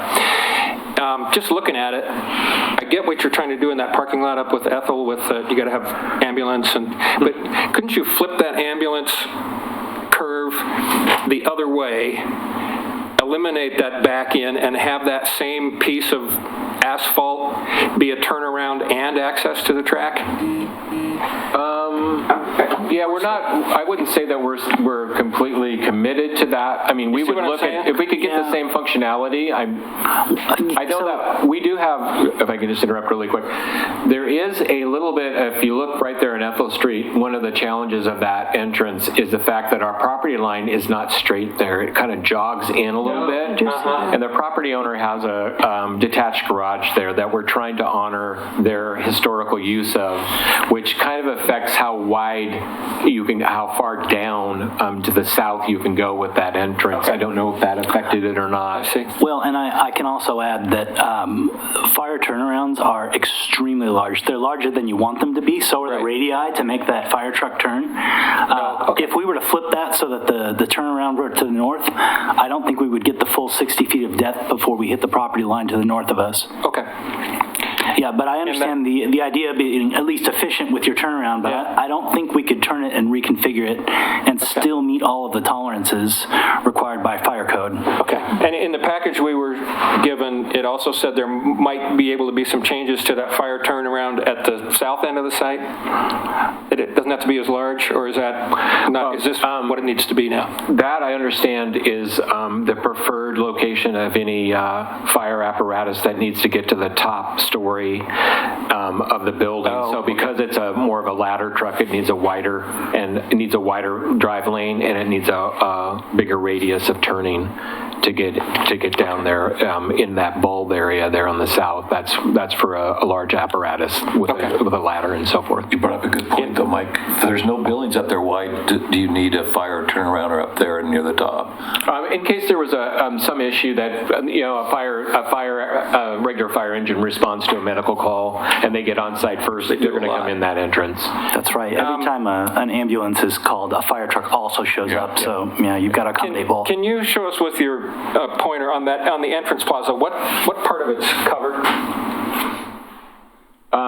That's a good question. I think there's the, David, I'll have the architect come up. And part of the reason I'm asking is there was something in some information we were given recently where that is now going to be expanded. Or is it?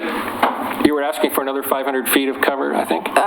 Well, there's a condition of approval for additional mitigation for the increased setback and the fact that there's a parking lot in front of the building. The condition gives the applicant several options to add features, and one of the options is to expand the covered area of the plaza. So maybe I could address it just a little bit more. The canopy here is pretty extensive. It's about 3,200 square feet, a portion of which serves as our covered bike parking. But that's a fairly deep canopy there. At the upper level, there's an additional lower level canopy here right over the entry. That's something we're doing there to provide sheltered, protected waiting area for kids that are waiting for a ride home. There's seating areas here, benches, and then different other elements there. There's, as I said, the covered bike parking there, and then on the east elevation here, that covered outdoor dining extends all the way out here. So we really think that there are pretty extensive areas that students and the community can get outside under cover. Okay, thanks. I couldn't see that on the small map I was looking at. Yeah, okay. I would point out, since we just mentioned community use of the facilities and so forth, we actually have a community room in the building right inside the main entrance. As soon as you get checked in, it's right, that room there is a community room that can be used by community groups. We intend to make it available to the neighborhood association and other community groups that would like to use that after school hours. And we're able to partition the school building again in those zones that I talked about, where that's a complete separate zone. So community groups can use that in the evenings when there aren't any students on site. Great. Okay. Any further questions for the applicants at this point? We'll probably have you back up. But sure. Anything now? Do it. No. Okay. All right. Thank you. Thank you. All right. Any representatives of other governmental agencies wishing to speak? Okay. Representative of any neighborhood associations? All right, so we're down to citizen comments. Mike, there was a written comment as well that was emailed to you all, but can you ask about that to make sure? If not, I could make copies if everyone. When was that sent out? Yeah, I didn't see it. This morning. I didn't see it. Oh. No, we'll need to see that. Okay. We haven't seen that. I will be back with copies. Okay. We have 4 comment cards here. We'll have you come up 2 at a time.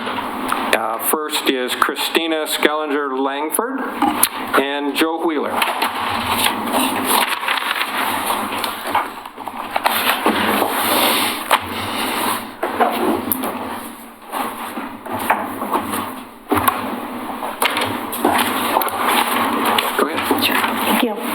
My name is Christina Skellinger Langford, and I live in Oregon City. I was actually a student of Oregon City School District. Graduated in 1999 from the old high school. I didn't get the new one. I went to John McLaughlin Elementary, and I actually went to Gardner Middle School, which needed to be, I think, replaced when I went there 25 years ago. And my mom actually attended Gardner Middle School, that same middle school, which she would kill me if she knew that I put that in a public record. But anyway, it's an old school, as we know. So I was gone for 20 years after I graduated, and about a year ago moved back. I have a 5-year-old who just started at John McLaughlin and a 3-year-old who will soon be heading into the system. Moved back in part to be closer to family, but also just to go through the Oregon City School District system. I think that Oregon City, and this is echoed quite a bit through John McLaughlin, the different parents that I talked to, is up and coming. The city and community has done a lot, I think, in the last 20 years, and I think that Gardner Middle School and this new beautiful building builds on that type of growth that we've had and the type of progress that has been made within the city. So I'm very excited about the school.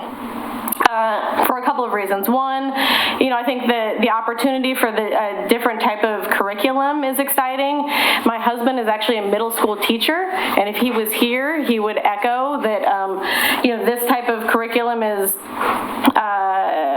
in structure, and the proposed design is something that's happening all across the nation, so it's exciting. It's also happening here. I think that not only is this a great, it will not only benefit the students, but obviously the community. The community aspects, having the beautiful exterior sports spaces, the community center, or community meeting space, the gym. It's all going to, positively impact the entire community. I've been to a lot of sports events here locally for kids' practices and games. There's not a lot that goes on at Gardner, and I, in the future, I'm excited to see that there probably will be with all the new services there. I would also say that, safety and security is really important, as well as, how the ease of dropping off and picking up a kid. So I'm excited to see that there was a lot of thought put into that. So I appreciate that. And then just in general, I think that, having a brand new school like this, it is a flagship building, and it will, like the high school I think did after I left, but it builds on all of the work and the progress that we've made in the last 20 years, and I'm just excited that my kids will be part of it. So I just want to support the recommendation of planning staff for the new Gardner Middle School. Thank you. Thank you. Yes, sir. Hi. My name is Joe Wheeler. I live in Oregon City also. I am appearing before you as a representative for First Presbyterian Church. We've been in discussions with the school district since August when they came and talked to us about their proposal for how they were going to build the new school and how we could help them to mitigate some of the neighborhood effects of the construction phase in terms of how we might help them relocate construction traffic from the neighborhood streets of Williams. We're currently working with them to establish a temporary construction access across our back lot to keep that heavy traffic out of the residential area, and we have found the school district to be very accommodating in our concerns and more than willing to work with us in terms of meeting our concerns and our requirements for the use of that lot. And so I would also echo that from our perspective, we have found the school district very easy to, and forward-thinking in the way that they've approached this project. When they briefed us on the plans for the building, we saw that it looked like a tremendous opportunity for the city, and that becomes a new facility that is really up to date and meets a lot of concerns that I can see that the old building is starting to fall down on. So again, also I would echo that I would ask you to support the staff recommendation, and that as a neighboring property owner, we are also working with the city and the school district for the right-of-way extension of William Street, and you know, we may not be thrilled about it, but we're willing to go along with it. Great. Anything else? No. Thank you very much. Your support, I'm sure, is appreciated. Okay. David Johnson. Oh, no, that was part of the applicant's presentation. Pardon me. Wes Rogers is part of the applicant. One more comment then. William Gifford.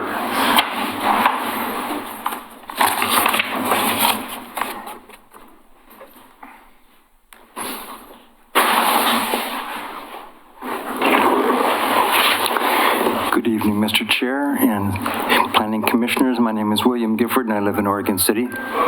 Wasn't going to say anything, but I just couldn't help myself. Just to give you some background for those that don't know, that I served on the bond committee when it was being formed and doing the outreach and planning the bonding. And I also currently serve on the bond oversight committee for, boy, it just seems like for years. But I just wanted to tell you how impressed I am with the work that the school district has done in community outreach. I think the results of that bond measure resoundingly spoke to the community's support for this activity, for the development of these two middle school facilities. I think that the work that the district has done in planning these, the oversight committee has had many presentations of these designs and so on. Regarding the trees, I think they have gone over and beyond what was required of them. I think that they are good neighbors, and our main purpose in that bond, the number one priority, was the security and safety of our students. And I think that all of the design has trickled down from that. Yes, we want it accessible. Yes, we want it attractive. Yes, we want all these other things. But the number one thing was the safety of our students, and I think that that has been very adequately been responded to. And I just want to support this application and sort of give it my blessing. So there you have it. Thank you. Anyone else wishing to comment? All right. There really isn't anything to rebut, but I do have a few questions if you wouldn't mind coming back up. And Mike, the email comment is... Okay, great. All right, we're getting a copy of that. Couple of questions.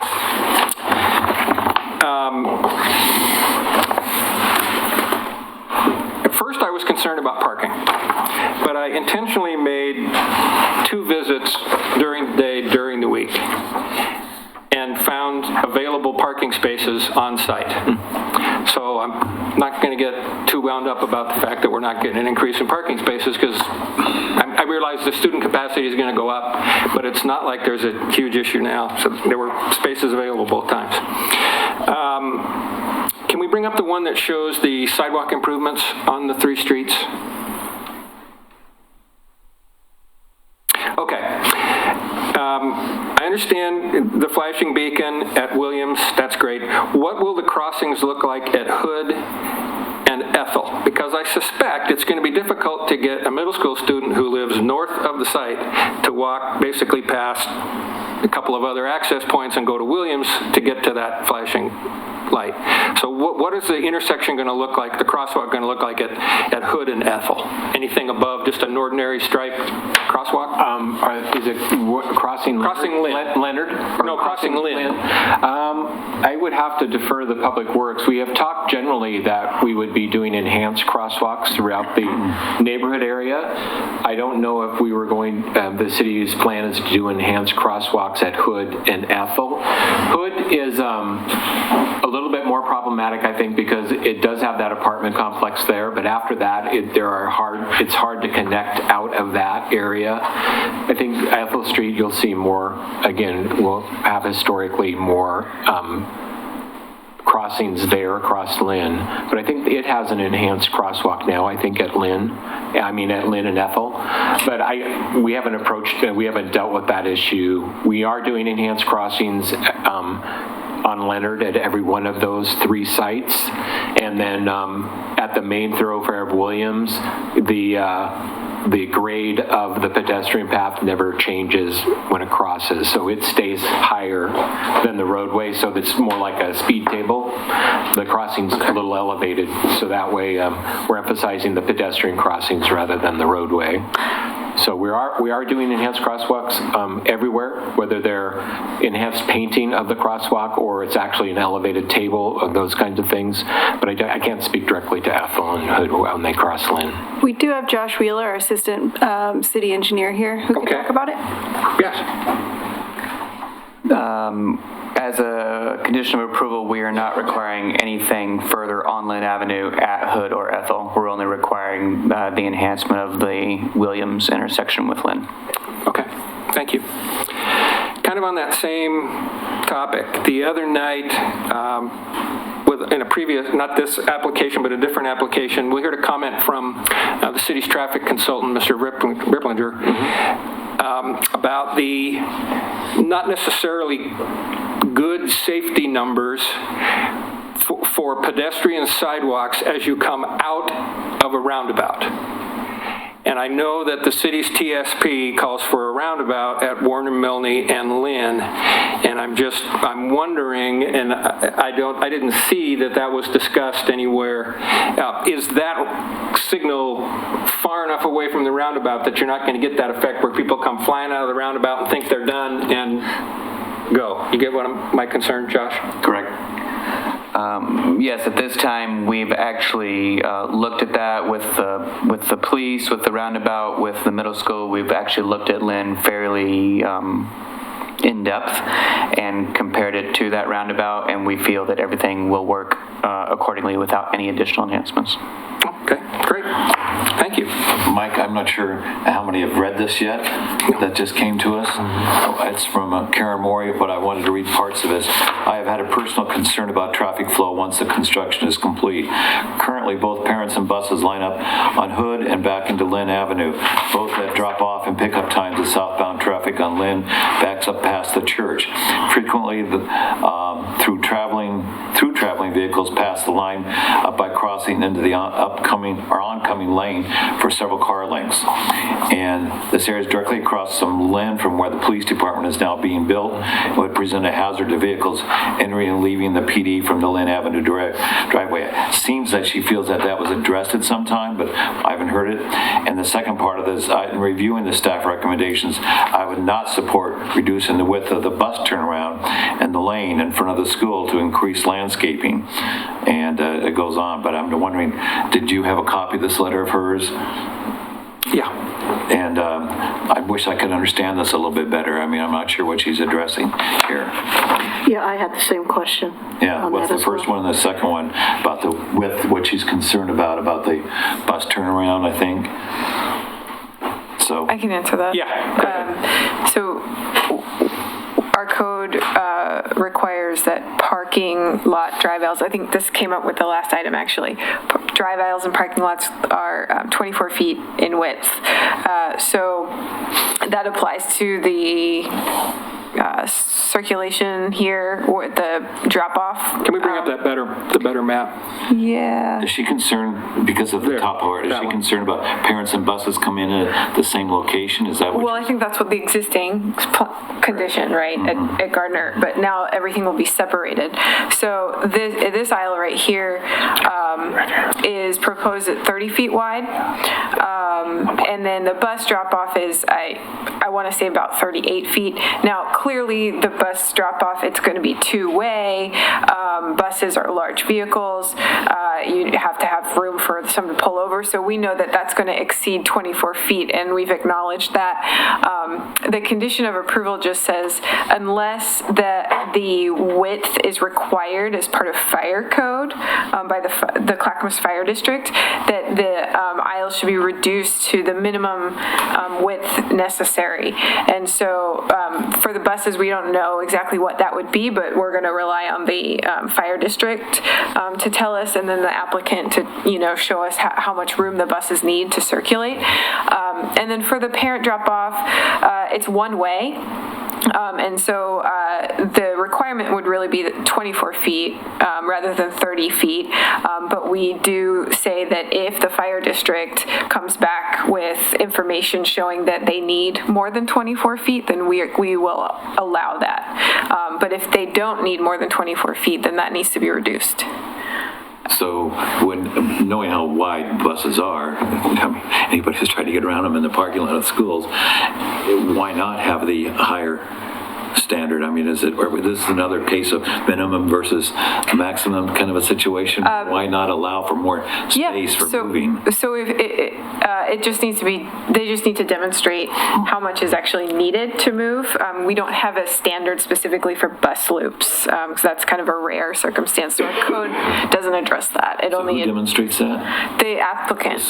The applicant. Yeah. So we could say yes to this, and we still don't know for sure what that's going to be. So if you say yes to what's recommended, then the school district will have to demonstrate through, fire district information and kind of diagrams showing us bus circulation that they require a certain width. And then if they can't do that, then they'd need to reduce the width accordingly. Okay. That's regarding the parking, but what about our first comments about backing up on Hood and Lynn and so close to the police department? If you read the next paragraph, she says, in the plan presented in November, this has been addressed, and an improved transportation plan, and I believe that's when you separated the bus traffic from the parent traffic. Correct, and we also lengthened the extension of William Street even further, because in that original plan you might have seen earlier, it stopped a ways earlier than it does. So we actually increased some of the queuing that can happen on William Street as well. While we're talking about William Street, so there's a going from the south, there's the 10-foot shared use path, and then a buffer strip, and then 2 traffic lanes, and then, and that's what you're building? Okay, so not building a sidewalk on the other side of the street? Yeah, I think we are. Yeah, we're building a sidewalk on the other side. Oh, you are? A regular sidewalk? The new section of Williams will include sidewalks on both sides. So it'll have the shared use path and then sidewalk here.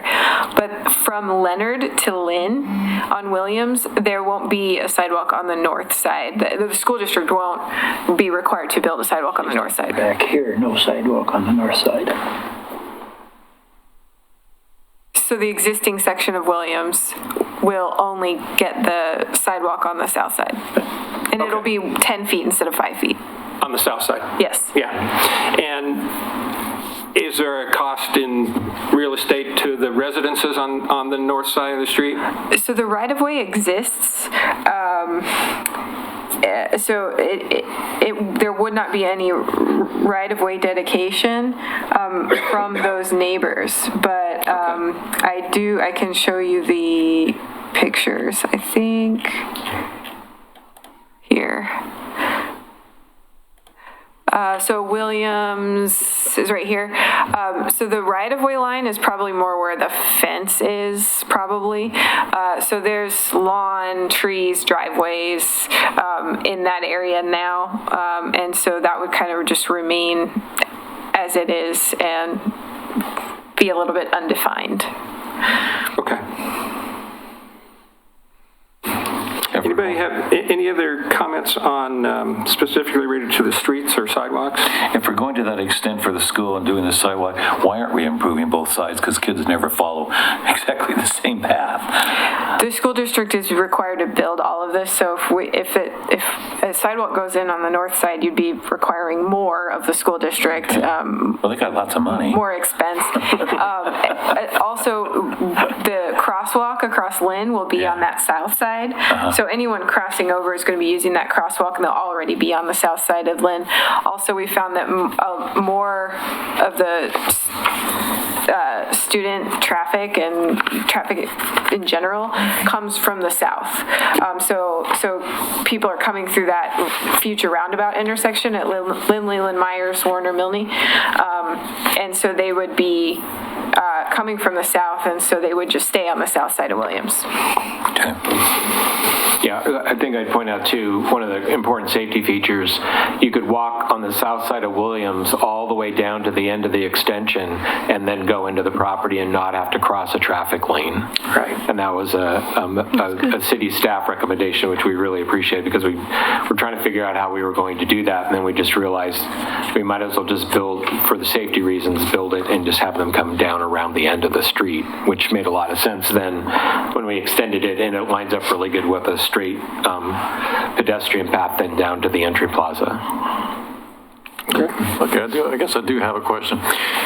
When kids are walking south on Lynn, on the west side of Lynn, and they're approaching the crosswalk, where that flashing beacon's going to be, they're going to be crossing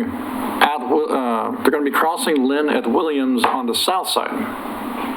And then the sidewalk is going to be on the south side of Williams, so they don't need to cross Williams on the east side of Williams. And that's where you didn't want to put the left turn lane, because it got too wide, and when a pedestrian has to cross 3 lanes of traffic, it becomes more problematic. But if the kids are crossing on the south side of Williams, who's crossing there on the east side? Who's coming from that direction? Is there even a lot of pedestrian traffic? Yeah. Is there a lot of pedestrian traffic happening there, since the crosswalk's going to actually be here and the sidewalk's going to be here? It's all going to happen on this side. Well, who's crossing there? I would imagine it's probably going to be the people who live on that side of the street. Maybe 4 or 5 homes. Yeah, these guys, because these guys are going to probably just cross over on Hood. Right, and there'll be sidewalk on that side of the street, yeah. But a left turn lane would really facilitate getting out of there. Otherwise, one person tries to take a left, can't, and everybody's backed up behind them. I would leave that to the traffic engineers. I've dabbled in that before, and it's not turned out very well. I've been on those left-hand turns, I agree. So what I think is going to happen is people are going to get backed up here, they can't take a left, and they're going to start going through the neighborhood. Yeah, there's some, if you look at the traffic report, they talk about percentage of the traffic that are going to look for alternative ways to get off of Williams, because it is. They adapt. Everybody's going to come out of the parking lot and go down Williams. But I think you'll see a fair amount of traffic head down Leonard over to Holmes. Yeah. And then try to go that way back out, or go over to Ethel and then that road out down Telford, is it? I think it is eventually. So, but yeah, you're right. Some of these, because we don't have sidewalks on both sides of the street or on both sides of Johnson, it does make it challenging. Now, you'll still see some students just walking. Yeah. And, Yeah, and I understand there's budget concerns, but if there was a sidewalk here, then you wouldn't even ever need to cross there, really. Right. Yeah, you could cross there and. Yeah, and we looked at that whole William Street profile of wanting to have a really enhanced pedestrian pathway on the south side so that kids could bike, could skateboard, and we do have kids who do skateboard and ride scooters and, push scooters to school. Want to make sure we provide a safe way for them to be on the same path with walkers. Yeah. And then when you look at the William Street, as you can see even there, we're trying to be really sensitive to those people who live on the north side of William Street and try not to take out landscaping as well as fences and things like that. Because those homes are pretty close to the really right close. of way. Yeah. So it's that balancing act there. Yeah, it's a balancing act, but it's children's safety. Yeah, we'll watch it, and for sure, I know that we're, the city and the school district, on the same page. If we see a situation after we start seeing maybe some other traffic patterns in the meantime before we open the school or after we open the school, the district will definitely be at the table wanting to come back to whoever we need to do at the city to get some more enhancements done for kids' safety, for sure. Okay. That was it. Can you bring up the site plan again? I hate to bring this up. This is why we're here. First off, I'm going to say, I think you've done a terrific job. And flipping the school in the field makes perfect sense. I'm concerned about that field because if it's going to be artificial turf and if it's going to be lit, it's going to get a lot more use and noise for those surrounding neighbors than the school building did. So I guess I kind of have a two-part question. Did any of those immediate neighbors express a concern about that? And what are the plans for that field? Is it going to be artificial turf? Is it going to be lit? Because honestly, I don't see... I never lit a football field. I did light a few parking lots in my work years, and I don't know how you could get sufficient light on that field that close to the property line and not have more than half a foot candle in the backyards of the neighbors on the other side of the fence. Maybe you can. Like I said, I've never done a football field. But I'm just concerned about the impact on the immediate neighbors if that becomes a lit artificial turf field with lots of use. That's why I asked about the trees lining that back. Yeah, that'll a couple of statements. We intend to put facilities in the ground to support future lights. If the district so chooses along, I'm sure that they will be sensitive to the community and to neighbors, but we won't put lights in initially, but we will have conduit and facilities in the ground to support those if down the road the district decides to put in lights. As far as synthetic turf, we're kind of studying that right now. It is definitely a budget increase for this project to do synthetic turf, but it does drastically increase the amount of time you can spend on these fields, because we would be doing synthetic turf on not only the football track, but also that small soccer field down in the middle part on the left. That really increases kids being able to get out on marginal days.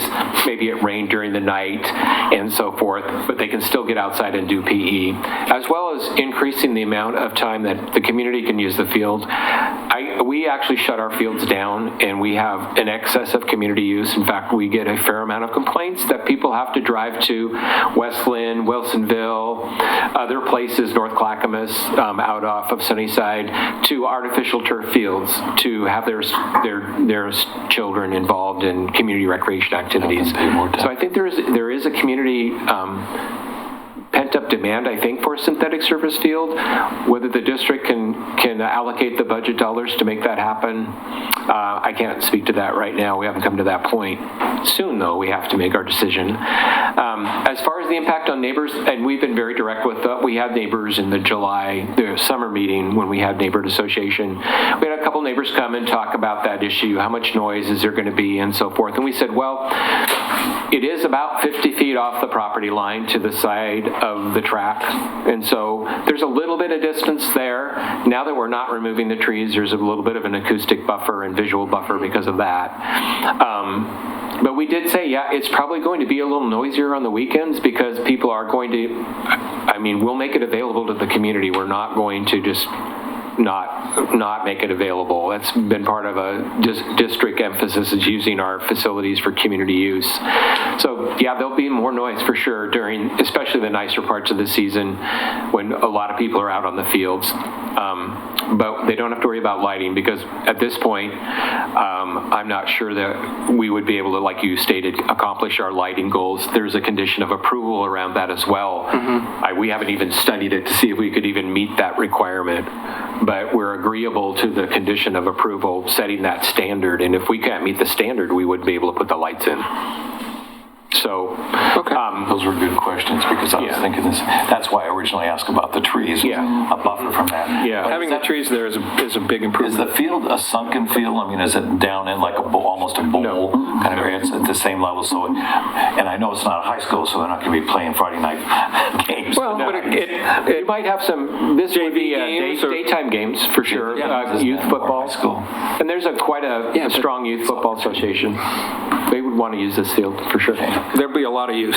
So I assume it's artificial turf. Assume that the bond fund doesn't cover nice extreme things like the field having artificial turf and the parents. Well, I would have to answer that by saying what's extreme to one person is not extreme. If those parents want it for their kids, and they should have to pay for it in that area. They'll definitely pay more to use this field than they would one of our existing natural grass fields for sure. Just parents want everything, but they want us all to pay for it. Yeah, well, we do take all the rental fees from our synthetic turf fields, and we put them in a special fund that helps fund the replacement of that field then in about 10 to 12 years. So, Commissioner Johnson. A quick follow-on to Chair Mitchell's comments about facilities around the stadium, or the football field, soccer field, whatever. Any capacity for seating? Is there any of that planned on sides or end zones? Not initially. We don't, currently the district has probably seating for maybe 50 or 60 people at Gardner, and half of that is in such disrepair that you wouldn't use it. And we don't get a high demand for that. Most of our community use is the classic bring your lawn chair and an umbrella and stand around the field. That's if somebody were to rent the field for a special event, we would be working with the city about any permitting they would need to do to bring in any temporary bleachers or those kinds of things. But we regulate that pretty heavily because the more things you bring in, the more things get damaged in that. But normally it's going to be people standing on the track, probably with umbrellas, and putting down lawn chairs and stuff and watching events. Okay, one last thing, I'm sorry. Up there, those lines, are those topography lines, and what's the increment on those, on the right side of the field? Or is that a raised hump on the right there, or what am I looking at? Okay.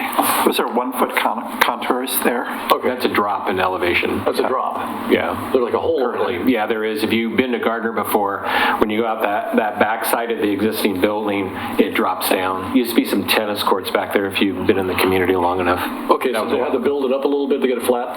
Yeah. Okay. And then the hump on the right side beyond the bus turnaround, is that a hole? The stormwater facility. That's right, okay. Right here. Yeah. Okay, that's it. I just saw one more thing in my notes. The area of chain link fence, which is not visible, I saw that requirement. Is that required to be black? I believe it's proposed that way, but there's no condition of approval that. It said powder coated, currently, I think. Does it? Yeah, I think it did. Currently, we're not planning to use any of the traditional galvanized on site. Oh, okay. We were going to do red. No, just kidding. Sorry. I had to do one comic remark. Yeah, I'm wearing red tonight, so I got to support the Oregon City High School red color. So typically, almost all of our chain link fencing that we do now is the black, the one on the upper right there. So this is what they turned in. Okay, so it would be black. Yeah. Okay. Anything else from any of the commissioners? Anything else from the applicants? Okay, at this point, unless anybody has an objection, we'll close the public hearing. All right, public hearing is closed. Comments or discussion from the commissioners?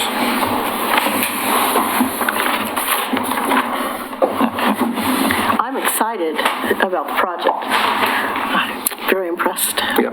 I was very pleased to hear positive comments from the church and positive comments from other neighbors. Right. I think that was a bonus from the church. Yeah, absolutely. And that's a good thing about us working on this. We know that the community supports this because they voted with their pocketbooks to build it. So, Right. well, no, not everybody, but a majority. But a majority. The seniors who don't want to spend any more money on it. Okay. I shouldn't have started that. Now we're on this. Get Tom back up on his soapbox. That's right. Okay, any other comments from the commissioners? No. Anyone have a motion? Not me. Motion to approve. Make the motion that we recommend approval for, fill in the numbers. It's, We're not recommending approval, we're approving. approving. Yeah. Where is that? GLUA 1925. Does this go to the city commission after us? No. Recommending approval with the conditions. With conditions as listed in the staff. Okay, so we have a motion to approve with conditions listed in the staff report. Is there a second? Second. All right, moved and seconded. Any other comment? Call the roll. Okay, Commissioner Schlagenhofer, Aye. Commissioner Guile, Go ahead, I'm still thinking. Commissioner About Gage, abstaining, just out of principle. Aye. Commissioner Johnson, Aye. and Commissioner Guile, Reluctantly, aye. and Chair Mitchell. Aye. All right, motion carries.